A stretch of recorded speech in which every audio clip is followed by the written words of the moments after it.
Boa noite.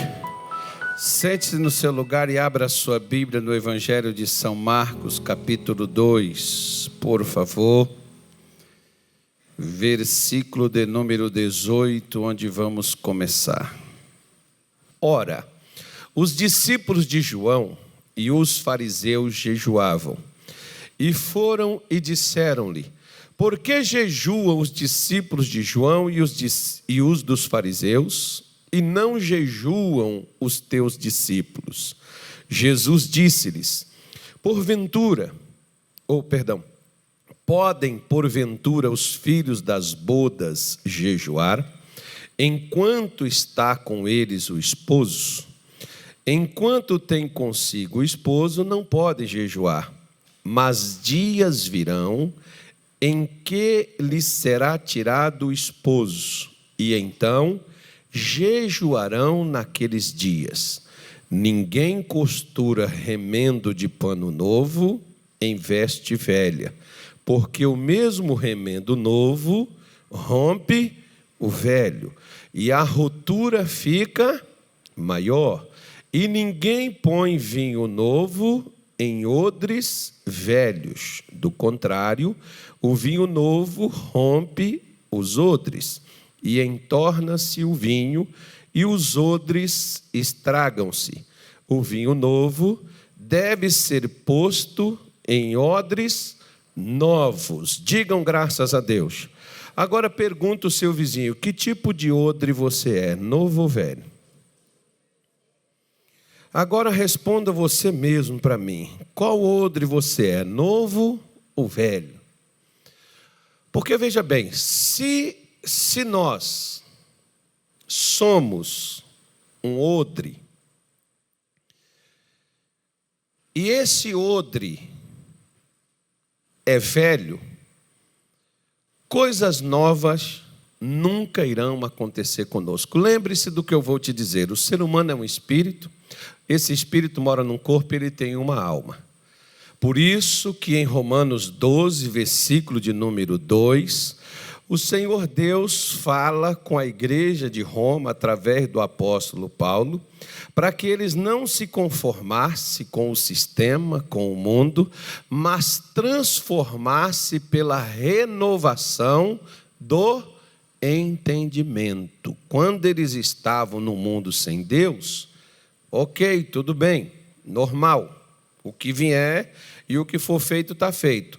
Mas eles agora faziam parte da comunidade dos santos, do povo de Deus, eles eram cristãos.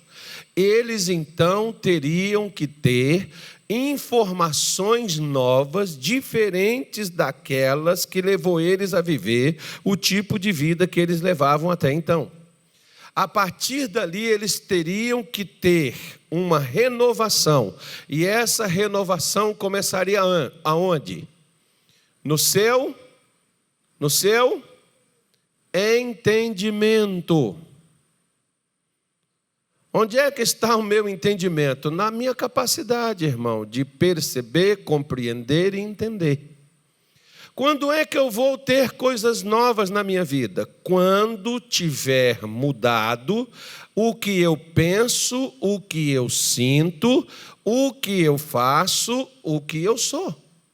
Muita gente pensa que mudar de casa, mudar de estado, mudar de país, vai fazer com que aquela pessoa mude de vida. Não, você só vai morar num lugar diferente. A vida sua vai ser a mesma. Por quê? Por causa do que você carrega dentro da sua cabeça. Aquilo que você tem.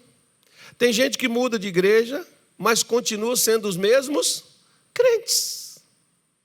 Ele sai de um ministério, vai para outro, porque eles alegam que naquele ministério eles não têm isso, não têm aquilo, que eles querem ter algo novo, mas eles continuam sendo os velhos crentes, julgando, condenando, culpando, acusando os outros deles não serem o que eles pensam que eles poderiam ser, porque nós, quando não temos o que nós gostaríamos, nós nunca vamos rever nossos conceitos, nossos sentimentos, nossos pensamentos. Nós vamos olhar o que está ao nosso redor e ver quem nos atrapalhou chegar aonde a gente queria. E geralmente a gente nunca elege a nós mesmos, nós vamos eleger alguém que nos atrapalhou. É a mulher que atrapalhou o marido, é o marido que atrapalhou, é o pai que atrapalhou os filhos. Alguns dizem: pastor, eu só não estudei por causa de meu pai. O outro diz assim: pastor, eu só não cresci por causa do meu patrão me atrapalhou. Eu só não cresci na igreja por causa do pastor fulano. O problema não são os outros que impedem que coisas novas aconteçam na minha vida ou na sua. Somos nós mesmos.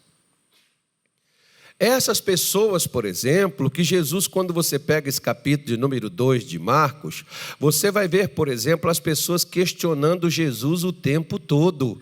O que Jesus ensinava, o que Jesus falava, era algo novo para o povo de Israel, que estava acostumado a hábitos e tradições antigas, de comportamento religiosos que eles tinham e que não eram bíblicos, diga-se de passagem. Não era que aquilo estivesse, às vezes me dá até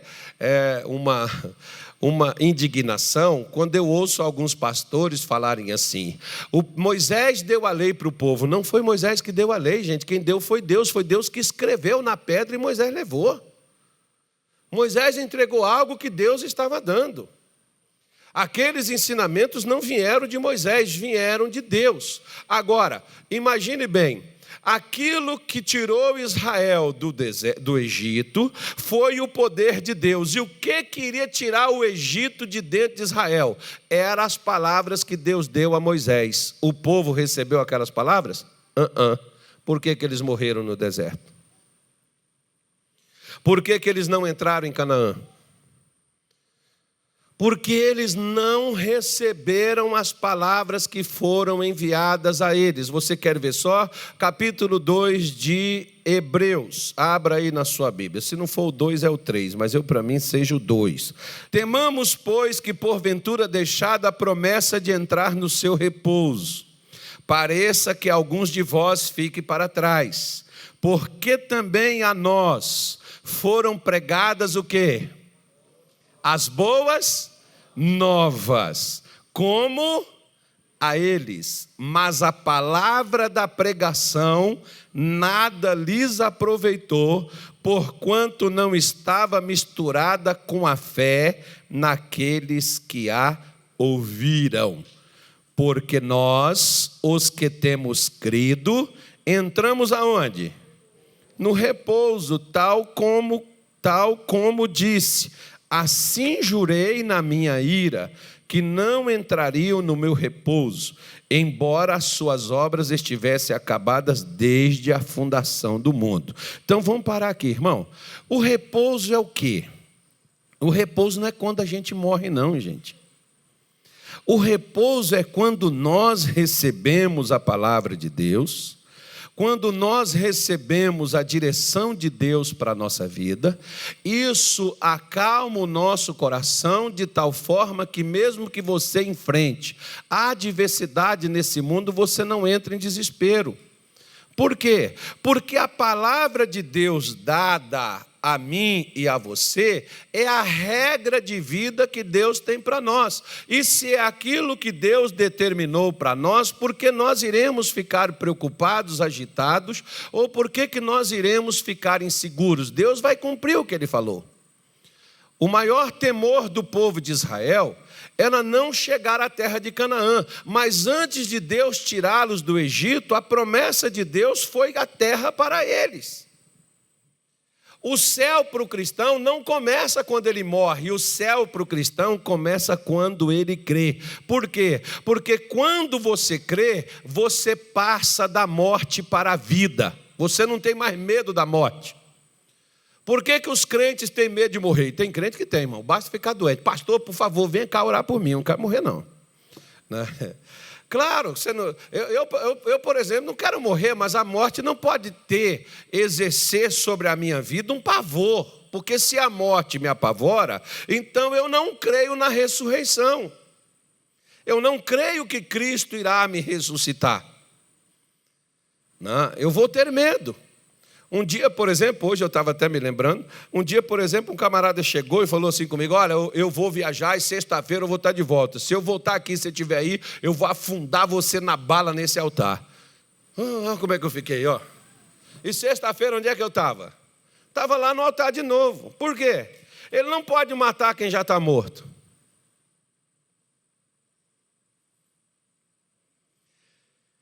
Você chega lá, por exemplo, faz pavor para um defunto para você ver se você sai correndo.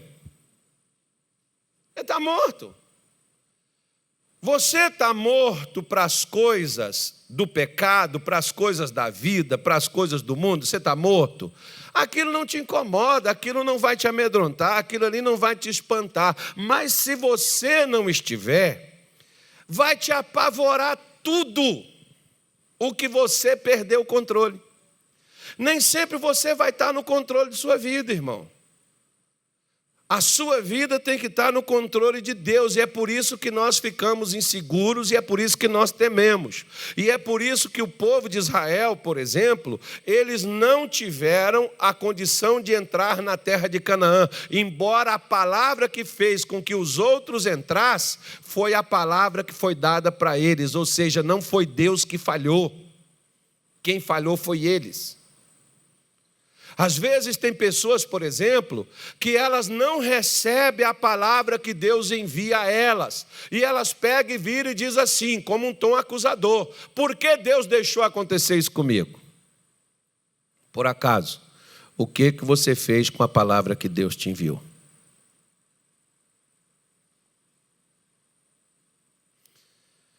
Nem todas as pessoas que receberam as boas novas no deserto entraram na terra de Canaã. Nem todos que recebem as palavras, o evangelho de Jesus, estão vivendo uma vida com abundância.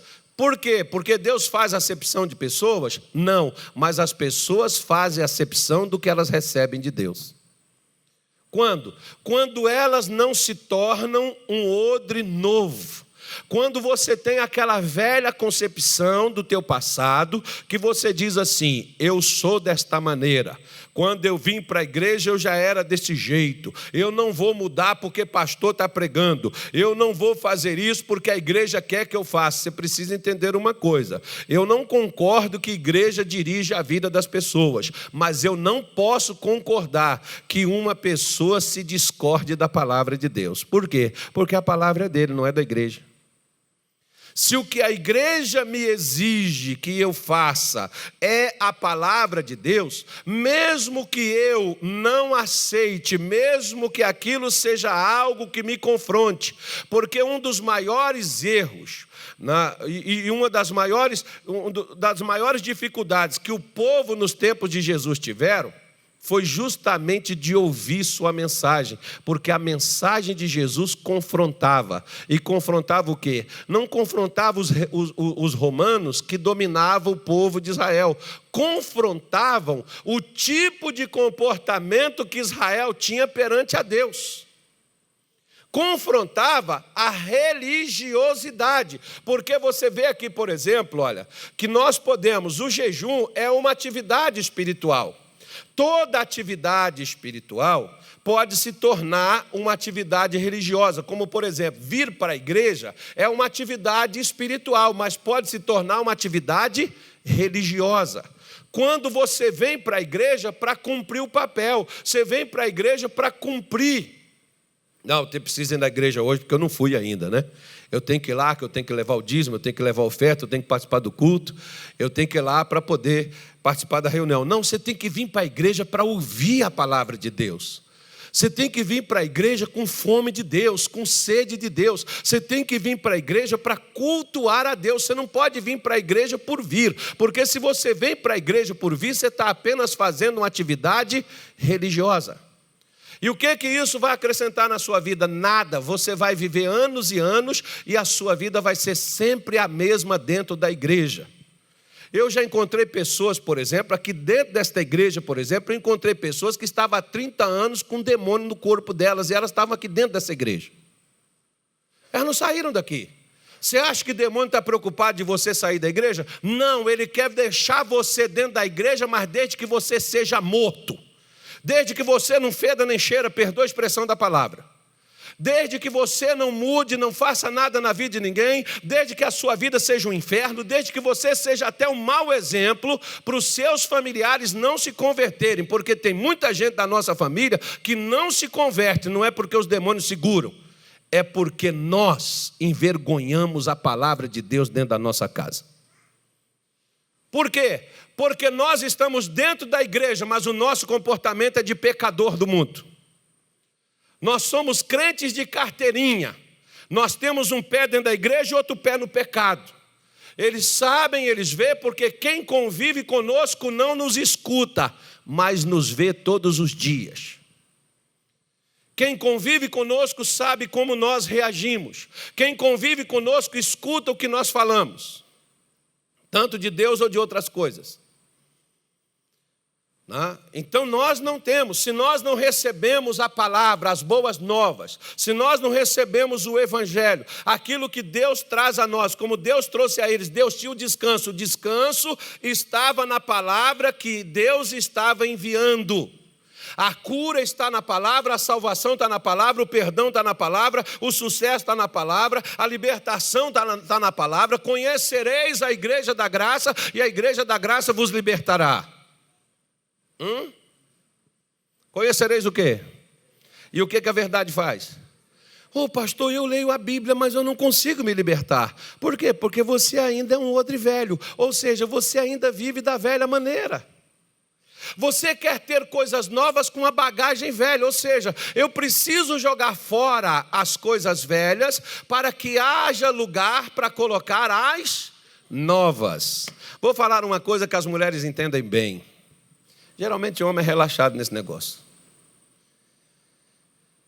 Mas as mulheres, quando trocam os móveis de casa, o que você faz com os velhos? Não, deixa esse velho aí, porque eu gosto muito dele e tal. Não, ele vai atrapalhar a aparência do novo. Tira esse cacareco velho daqui, eu não quero isso, deixa tudo novinho. Às vezes o marido, não, eu gosto desse sofá. Ontem eu fui na casa de um pastor fazer uma visita lá. Aí ele foi e falou: pastor, o senhor está sentado no lugar onde eu passo as madrugadas lendo a minha Bíblia. Eu falei: é por isso que me deu sono. Brincando com ele, né? É por isso que me deu sono. Não, ao sentar aqui no seu sofá. Não, eu estava com sono porque eu não tinha dormido direito depois da vigília. Não, eu estava brincando com ele. Mas a pessoa pega aqueles hábitos, pega aqueles costumes e ela não muda. Irmão, a primeira coisa que Deus quer mudar na nossa vida não são nossas atividades religiosas. É o nosso comportamento interior. De que adianta, por exemplo, você jejuar e continuar magoado com as pessoas? Seu jejum é atividade religiosa. De que adianta você jejuar e continuar enganando e manipulando os outros por trás? De que adianta você jejuar, orar? Um dia, teve até um pastor que veio falar comigo assim: eu estou vendo a hora disso aqui virar, todo mundo virar anjo. É tanto jejum, tanta oração. Eu falei assim: irmão, não adianta nada você jejuar e você orar se você não mudar a sua maneira de ser. Isso é só atividade religiosa. E ele falou: pois é, pastor, é verdade, porque eu conheci um pastor que ele jejuava muito, orava muito, mas não saía da pornografia. Então, para que ele jejuava? Para que ele orava? Porque ele tinha aquilo como atividade religiosa. Atividade religiosa é como atividade do seu trabalho. Você foi lá, trabalhou, bateu o cartão, você quer receber o quê? O seu dinheiro no final do mês. Se você trabalhou, não trabalhou, mas você bateu o seu cartão. Tem gente que quer tratar com Deus dessa forma: mas eu fui na igreja, mas eu orei, eu jejuei, eu fiz isso, eu fiz aquilo. Mas o que mudou na sua maneira de viver? O que mudou no seu caráter? O que mudou no seu comportamento? O que mudou nas suas atitudes? Não mudei, não, pastor, não mudei porque a minha mulher, ela me atrapalha. Quem atrapalha você é você mesmo. Eu não mudei, pastor, porque meu pai, ele não é crente. Não é o seu pai que Deus está tentando mudar. Deus está trabalhando é contigo, Deus está trabalhando é comigo, não é com o nosso pai. Ele está trabalhando com a gente. Essa mudança tem que começar em nós, e é isso que Jesus está dizendo. Se o odre não for novo, não adianta pôr vinho novo, porque você põe vinho novo, o que vai acontecer com o odre? Ele vai estourar e vai derramar o vinho novo. Se o odre for velho. Mas se o odre for novo, ele segura, ele retém, ele recebe aquele vinho novo que é colocado. A maioria das pessoas, por exemplo, elas é como estas, que mesmo que a pessoa escute a pregação, mesmo que a pessoa receba a palavra, ela não mistura a sua fé naquela palavra que ela ouviu. Não, eu ouvi e tal, eu até concordo, é de Deus, que toda palavra, né? A palavra é boa, é de Deus, mas eu não concordo com isso não, porque eu acredito nisso de uma forma diferente. Tá bom. Você acredita de uma forma diferente e sua vida está mudando? Ah, pastor, todo ano é a mesma coisa. Então continue acreditando da maneira que você acredita. Você vai viver a sua vida no resto e vai ser dessa forma e nunca vai mudar. Você vai esperar como aquela mãe, por exemplo, quando vê o filho fazendo birra desde criança, não corrige a criança, aí diz assim, não, porque ele não tem noção. Daqui a pouco ele está batendo na cara da mãe. Não, mas é que ele não tem juízo ainda, ele não sabe o que é o certo e o errado. Daqui a pouco ele vira um delinquente e a mãe está dentro das igrejas orando, fazendo campanha para poder tirar. Por quê? Porque nunca corrigiu o filho para colocar ele no caminho que ele deveria andar. É disso que Jesus falava, que as pessoas não queriam ouvir. Como até os dias de hoje as pessoas não querem ouvir palavras que as confronte. Nas suas atitudes, seus comportamentos, as pessoas não gostam desse tipo de pregação. Elas gostam daquela pregação assim, você é imagem e semelhança de Deus, você é um vencedor, você é campeão, Deus vai te dar tudo o que você precisa, você é bem sucedido. As pessoas gostam dessas pregações, mas quando vem aquelas pregações que é para poder confrontar o nosso lado ruim, o nosso lado mal, como diz um amigo meu, como é para confrontar onde está errado, nós não queremos receber isso, nós rejeitamos a palavra. Não é que Deus não deu palavra, não, Deus deu, mas a pessoa rejeita. Quantas vezes eu já fui em penitenciárias, cadeias, hospitais, e às vezes a pessoa me diz assim, a minha mãe me falava isso, por que você não deu ouvido? Porque eu achava que não chegaria nesse ponto. Agora a pessoa está ouvindo, ou seja, tarde demais. E quando foi falado para ela, ela não recebeu aquilo. Por que Deus me diz algo hoje, irmão? Porque Deus não quer que eu tenha a mesma vida de 2019. 2019 pode ter sido bênção. Pastor, não foi tão mal, não foi tão ruim 2019 para mim. Eu até gostaria que se repetisse as mesmas coisas. Não, Deus tem algo novo, diferente de 2019. Deus tem a 2020 para poder fazer na sua vida. Ano novo só começa com mentalidade diferente, com maneira de você encarar a vida de uma forma diferente, ouvindo o que Deus tem e o que Deus propõe a você. Se você não recebe o que Deus propõe a você, a palavra de Deus ela é neutralizada por causa de você. Não é nem o diabo que tira ela, sou eu e você que neutralizamos ela. Quer ver só? Marcos capítulo 7, versículo 13, para mim poder terminar. Acabou, não vou falar mais nada, eu já chego. Marcos 7, versículo 13. Invalidando assim, o quê? O quê? A palavra de Deus, por causa da bruxaria. É um demônio, pastor. Foi feitiço. Não, irmão. A tradição é pior do que demônio, é pior do que feitiço. Tradição são costumes, hábitos que nós adquirimos. Até, por exemplo, deixa eu te mostrar. Depois da manhã eu tenho uma reunião com os pastores, eu devo pregar essa mensagem, então eu não vou falar com vocês antes de que eles. Porque a mensagem foi para eles. Mas, deixa eu te falar só uma ponta do iceberg aqui. O que matou Sansão, irmão?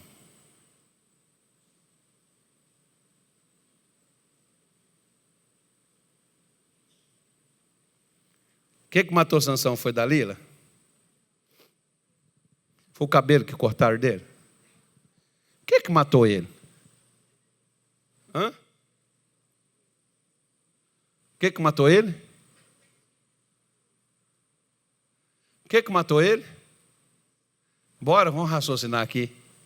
Todo mundo sabe que Sansão morreu, né? Foi o homem mais forte que teve nesse mundo, e além de ser um homem mais forte, o Espírito de Deus vinha nele, e quando o Espírito de Deus vinha nele, ele fazia coisas extraordinárias. Sansão pegou o portão da cidade de Gaza, e ele caminhou com ele, pastor Nilton, que o senhor reclama, que o senhor está caminhando na caixa de areia ali, né? Não tem nem 50 metros, tem quantos metros lá?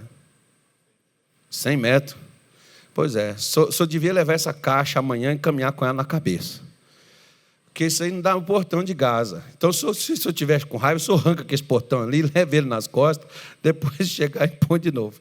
Aí, ele arrancou os portões da cidade, que eram portões pesados, e ele carregou 70 quilômetros deserto adentro. Você vê a força que o camarada tinha. E o que matou esse homem? A mornidão dele. Por quê? Porque quando ele precisava, invocava o poder de Deus, Deus se manifestava e ele continuava da mesma forma. Tanto é que quando Dalila chegou lá e ele ficou mentindo para ela, e tapeando ela, enganando ela, na hora que ela amarrava ele, prendia ele, ele dizia: vou sair como saí das outras vezes. O que Sansão passou a viver? Disse aqui, tradição. Sempre foi assim, vai repetir de novo. E naquele dia falhou. Por quê, irmão? Se Deus vai falando comigo e falando contigo e eu não mudo, Deus vai deixar eu viver como eu quero. E na hora que Deus deixa eu viver como eu quero, eu vou quebrar minha cara. Porque eu quero hábitos que eu quero repetir todos os dias. O que é o vício? O vício é um hábito. E quem tem vício, gosta porque repete todo dia. E quando alguém fala com a gente sobre o vício, nós não gostamos. Porque nós não queremos parar de fazer aquilo no qual nós estamos habituados a fazer. Por que quando você questiona uma pessoa que está no adultério, para largar o adultério, por que ela não quer largar? Porque é um hábito, é um vício. Ela depende daquilo. Por que quando você fala com um viciado em drogas, ou a bebida legalizada, que é uma droga, cigarros, que é droga da mesma forma, por que quando você fala com uma pessoa para largar aquilo, ela não quer? Porque é um hábito que ela adquiriu e ela não consegue, ela não quer abrir mão daquele hábito. Por isso, uma vez, um psicólogo disse para mim: pastor, tudo é um vício. Aprenda a viciar em coisas boas. A gente, por exemplo, vicia comer picanha, fraldinha. A gente não vicia comer alface, brócolis. A gente não vicia comer essas coisas, irmão. A gente vicia comer farofa, feijão, né? Batata frita, hambúrguer, baguncinha. A gente vicia nesses negócios, vicia nessas bebidas que põem aí para a gente comprar, beber, gostosa. Você vicia naquilo, mas não vicia numa água. Tem gente que nem água bebe. Depois, quando o rim vai para o beleléu, ai, Jesus, preciso de uma obra, preciso de um milagre. É mais ou menos assim, irmão. É assim que o ser humano ele é. E por isso Jesus está falando para eles: você sabe por quê? Que vocês estão neutralizando, vocês estão apagando, vocês estão impedindo a palavra de Deus de fazer na vida de vocês o que Deus deseja fazer. Por causa de quê? Por causa da vossa tradição. Ontem eu passava na frente de um local aqui, eu não vou te dizer, eu passava na frente de uma igreja. Aí eu me lembrei, desde o tempo que eu era criança, eu nunca mais tinha visto aquilo. Eu estava passando na porta dessa igreja ontem, eles estavam fazendo aquele mesmo ritual que eu vi fazer do tempo que eu era criança. Vinha o pessoal com os negócios, com as velas acesas, entrando na frente, depois vem o padre, depois vem os outros e entra. Eu já até falei onde que é. Nunca mudou. Até no culto a gente muda, né, pastor? Os caras nunca mudaram o negócio é aquela coisa sempre assim. Até aquele negócio de ficar lá, catando aquele grãozinho assim, mudando, né? Eu não estou falando mal, eu estou falando é um hábito. O hábito que a pessoa tem de chegar lá e lá diante daquela imagem, se ajoelhar, sentar ali e orar ou rezar aquilo, é um hábito, é uma tradição. E quando você chega e você diz assim, olha, não é bem assim, você não precisa fazer isso, Deus não é isso aí, a pessoa falta te matar. Por quê? Porque você está quebrando uma tradição dela.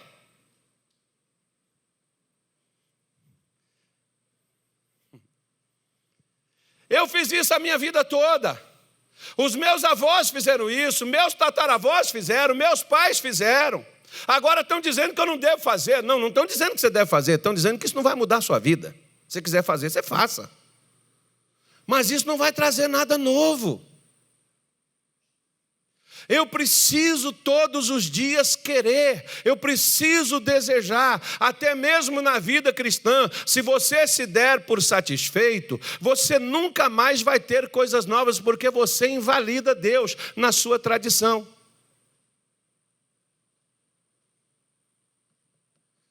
A tradição de Sansão, ele já habituou, não, eu tenho um problema, eu oro, Deus vem e resolve o problema para mim.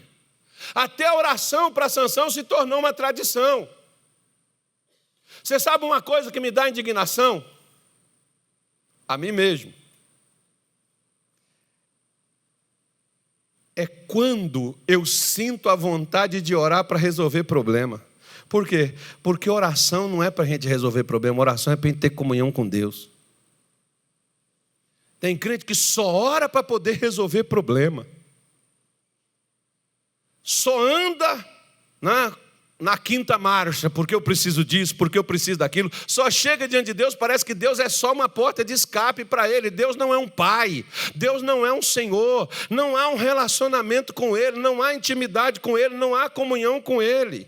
Ele só serve para poder limpar as minhas sujeiras. Ele só serve para consertar a minha vida, abrir minhas portas. Ele só serve para curar meu corpo. Ele só serve para me prosperar. Ele não serve para ser meu amigo. Ele não serve para me guiar. Ele não serve para ser meu conselheiro. Ele só serve para dar o que eu quero. Ele só serve para dar o que eu preciso. E o que Ele quer pouco me interessa. Eu estou pouco me lixando porque Ele quer. Eu quero é que Ele coloque a bênção na minha vida, porque eu sou crente e eu tenho que ter o melhor desta terra. Mas antes de ter o melhor desta terra, Ele mesmo afirmou dizendo, se quiserdes e me ouvirdes, tereis o melhor. A gente quer ter o melhor, mas não queremos ouvir. Queremos o melhor que passe, mas não ouvir o que Ele tem a nos dizer. Por isso que Jesus falou, vocês invalidam as tradições, os hábitos, os costumes de vocês invalidam a minha palavra. Eu gostaria de mudar vocês, mas as tradições de vocês estão tão enraizadas, estão dentro dos corações de vocês, vocês acham que vocês estão tão certos que vocês não precisam mudar mais. E eu vou te dizer uma coisa para você, só para a gente poder terminar. Apocalipse 22, eu acho que seja isso. Se não for, a gente acha também lá. E disse-me, não seles as palavras da profecia deste livro, porque o tempo está onde? Próximo. O que mais? Quem é justo, faça injustiça ainda. E quem está sujo, suje-se ainda. E quem é injusto, faça injustiça. E quem está sujo, suje-se ainda. E quem é justo, faça justiça ainda. E quem é santo... O que Deus está falando aí? O que você entende aí de recado aí? Deus está dizendo, ó, você quer chutar o pau da barraca? Chuta mesmo. Porque vai chegar uma hora que não tem barraca para chutar mais. Você quer meter o pé na jaca? Mas mete mesmo. Por quê? Porque eu vou te lançar no inferno. Aproveita e mete logo, cara. Mas mete com gosto. Vai logo de uma vez. Desgraça-se tudo direito. Por quê? Porque eu vou pegar você. Vai chegar uma hora que você vai parar. É simples assim. As pessoas não falam isso mais. Tem pastor que não prega mais isso, irmão. Até eu, de vez em quando, eu esqueço de pregar. Quem é injusto? Você quer errar? Quer fazer coisa errada? Mas faça logo. Você está sujo? Suja logo direito. Mas entra na lama logo de uma vez. Não fica só aí, só com aquelas manchinhas, não. Se suja mesmo. Se torne irreconhecível. Por quê? Porque você vai ter que acertar as contas comigo. Você vai ter que vir aqui. E nós vamos ter que tratar desse assunto. Por isso que ele diz, você é justo, você está fazendo as coisas certas, você já é justo, mas você pode ser melhor ainda. Você já melhorou mais ainda, você já está fazendo mais coisas certas. Antes eu não fazia isso, pastor, eu me consertei nisso, eu não faço mais isso. Você melhorou, amém. Ele está dizendo, você é santo. Você parou de cometer erro, você está santo. E o que Deus está falando? Santifica-se mais ainda. Se é santo, então se santifique mais ainda. Você está andando na presença de Deus, então queira mais isso ainda. E faça isso com mais ênfase ainda. Não pare. Não fique na mornidão, não fique na religiosidade. Não, porque eu oro e Deus me abençoa. Deixa eu só te dizer uma coisa. A bênção de Deus não tem nada a ver com sua presença. Tem um monte de crente que tem a bênção, mas não tem a presença de Deus. Por quê? Porque a presença de Deus me dá descanso. Por que você vê crente perturbado? Por que você vê crente depressivo? Por que você vê crente com um monte de problema? Se ele toma remédio, se o problema dele é científico, por que ele toma remédio e não melhora? As pessoas não gostam quando a gente fala isso. Mas se o problema é de saúde, por que ele toma um remédio e o remédio não melhora ele? Por que ele faz tratamento e não fica bom?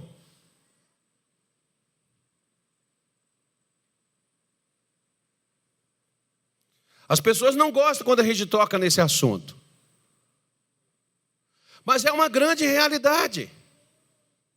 Porque a presença de Deus, ela me dá descanso. A bênção de Deus me dá posses, me dá coisas. Tem gente que tem trabalho, tem gente que tem família, tem gente que tem marido, tem gente que tem filho, tem gente que tem sucesso na vida, mas não tem descanso. Tem gente que não pode dormir nem de dia nem de noite, porque o sono não vem. Por quê? Porque vive perturbado de dia e de noite.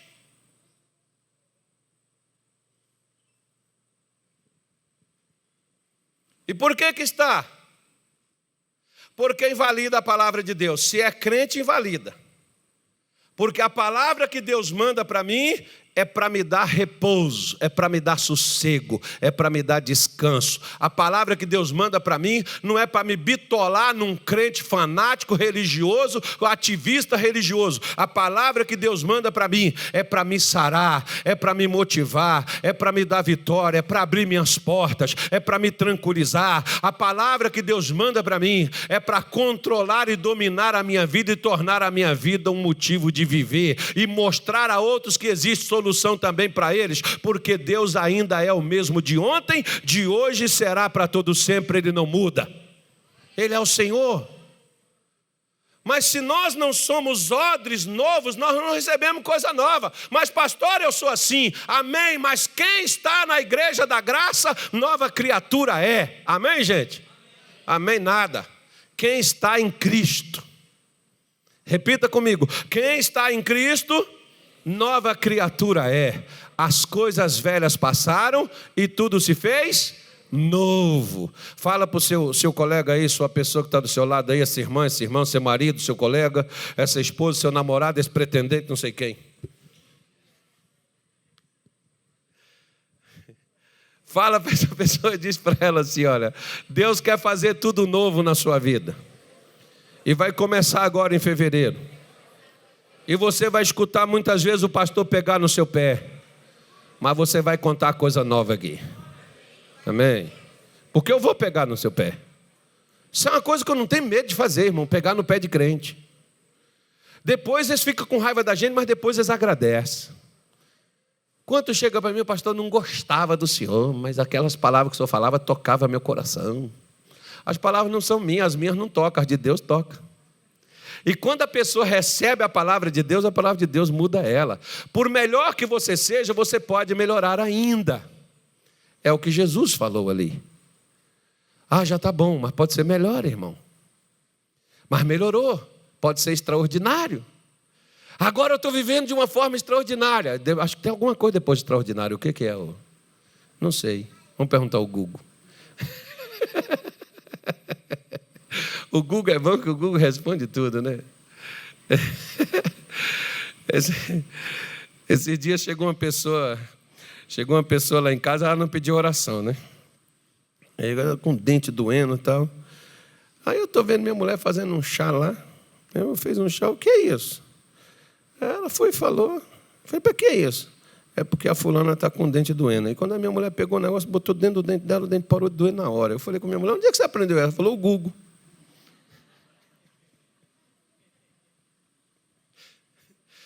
Caramba, esse Google tá bom, hein? É muita coisa, é o Google que fala, né? Vou perguntar ao Google, o que é melhor depois de extraordinário? Então Deus tem coisas maravilhosas para poder fazer na nossa vida e coisas novas. Mas essas coisas novas só vêm com as boas novas. A pregação da palavra de Deus que é dada a você. Escute sempre a palavra com uma perspectiva de receber algo novo. Tem gente que vem, não, pastor. Às vezes o pastor pode até começar numa palavra antiga que você já conhece, mas vem algo novo ali. Se atente para o novo de Deus. E recebe o novo de Deus para Deus mudar a sua vida.